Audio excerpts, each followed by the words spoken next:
Massachusetts Congresswoman Katherine Clark, the Democratic House Whip. We thank you for being here this morning. Good to be with you, Ben and Maria. Yes, thank you. Yes, so let's get right to it. The presidents of Harvard, MIT, and Penn, they're under fire, as you know, after their testimony in front of a House committee last week where they would not answer directly if students calling for the genocide of Jewish people should be disciplined. So there's a formal House Education Committee investigation that's been launched.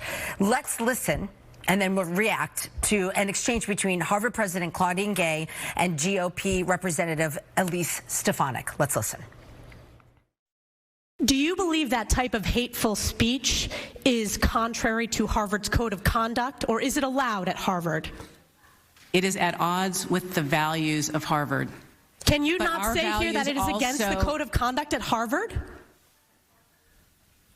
We embrace a commitment to free expression. Does that speech not call for the genocide of Jews and the elimination of Israel?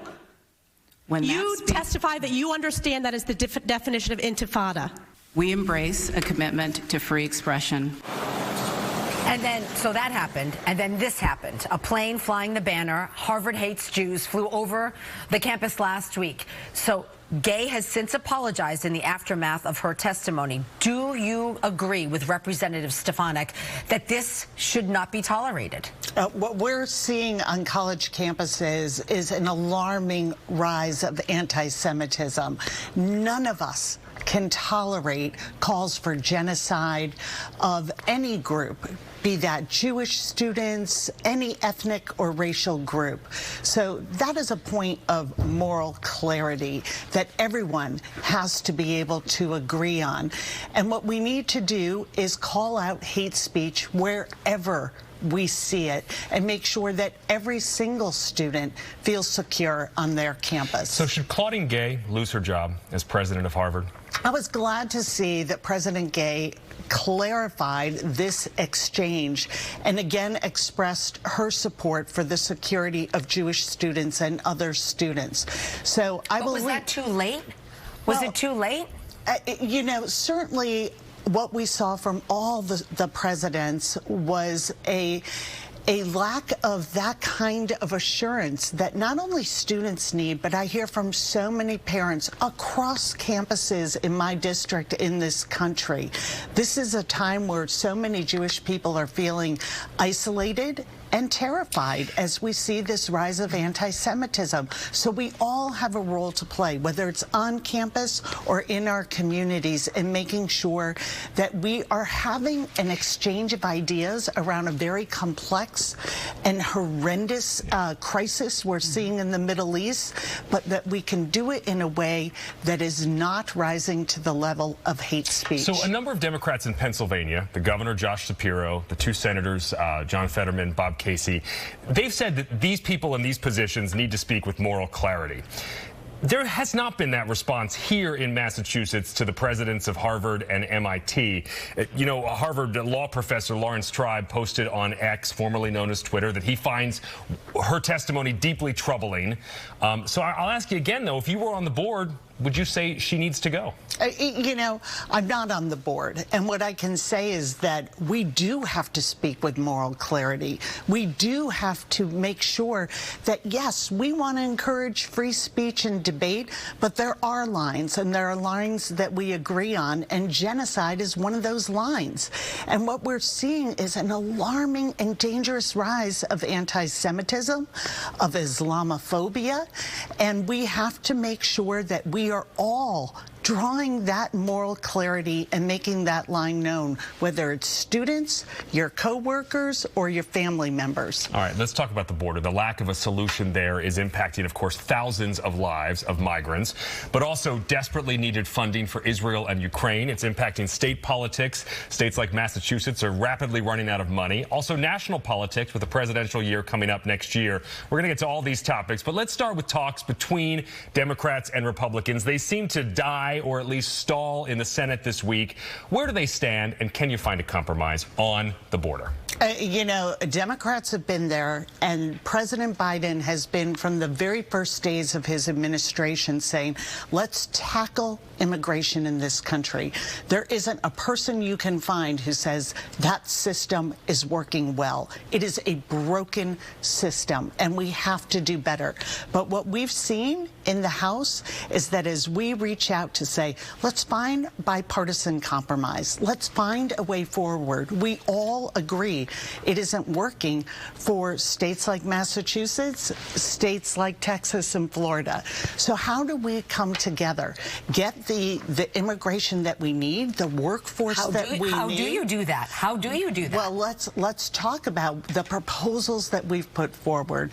On the first day of his administration, President Biden put forward a plan that has been rejected. He also put forward a Dreamers Act that has been rejected by the Republicans. Let's go back to the Farm Workers Modernization Act, which was really a bill that compromised around how we can begin to heal this system and bring it together so that it works for both, you know, our economy, our national security, and for migrants. That also was rejected. So what I'm seeing in the House is a MAGA majority that is not interested in solutions, but is interested in politicizing this critical issue that we need to be coming together and moving us forward, not using it as a political So it has to be done in the Senate, you think? If there's a solution, it has to come from the Senate side of the Capitol? Well, at this particular point, that is where we are going to have the most immediate decisions made. But that in no way lets the GOP in the House off the hook.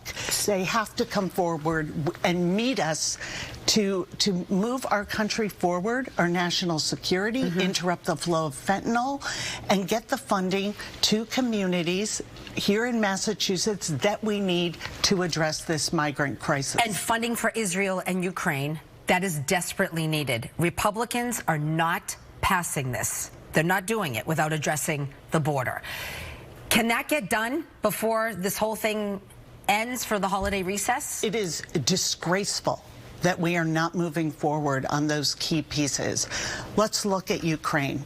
We have in the House of Representatives a pro-Putin caucus that is currently winning the day. There is a majority in the GOP who says we'll stand for Ukraine. The question is, will they stand up to the extremists who frankly are willing to pull back and allow Putin to do what he wants in Ukraine? And why is it so critical?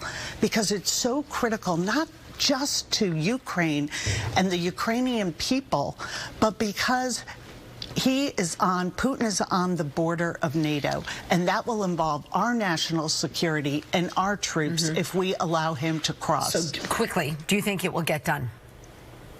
We're going to do everything we can. It is in the GOP's hands. All right, I want to ask you about money here at home. Massachusetts just allocated, as you know, another $250 million. After already spending tens of millions of dollars on emergency shelters for migrant families, there's now over 7,500 families here in the state. A temporary shelter in the transportation building in Boston was closed last week. The families moved to a former college campus in Quincy. Is Congress doing enough to help states like ours deal with this influx of migrants? And shouldn't Washington be picking up the tab? Washington needs to do more, and the House GOP has to come and support the president. In that supplement that we've been talking about, that security supplement, is money for states like Massachusetts to help us shelter these migrants when they come here. I'm very grateful the administration has started to offer work clinics so that these migrants can get their work authority and begin to make their money. But we have received $2 million in federal funding. We are spending $45 million a month. Yeah. And that's why the Mass delegation recently led a letter saying we appreciate the administration and the money they asked for. We need to do even more. Let's talk about the Speaker of the House, Mike Johnson. Another government funding deadline is looming next month. What's the strategy for House Democrats? Our strategy remains the same. Since we had the GOP manufactured debt crisis back in May, we came together and in a bipartisan fashion set the top lines for our budget. We already know. We've already voted. We've put it into law where those numbers should be. We are going to continue to go back to the new speaker and say, live up to those numbers. Will you help him out when it comes to voting? If that's the number, if the number is that top line, will you vote with him? Absolutely. Democrats have carried it is because of Democrats that we haven't shut down. Those numbers did not come from GOP votes. Those are carried by Democrats. We want to govern. What we are not seeing out of this majority in the House is they're doing nothing. They're doing nothing to address what I hear about from my constituents every day, that when they go to the grocery store, they're facing high prices they can't afford. They are still facing prescription drugs they can't afford. And what are we seeing?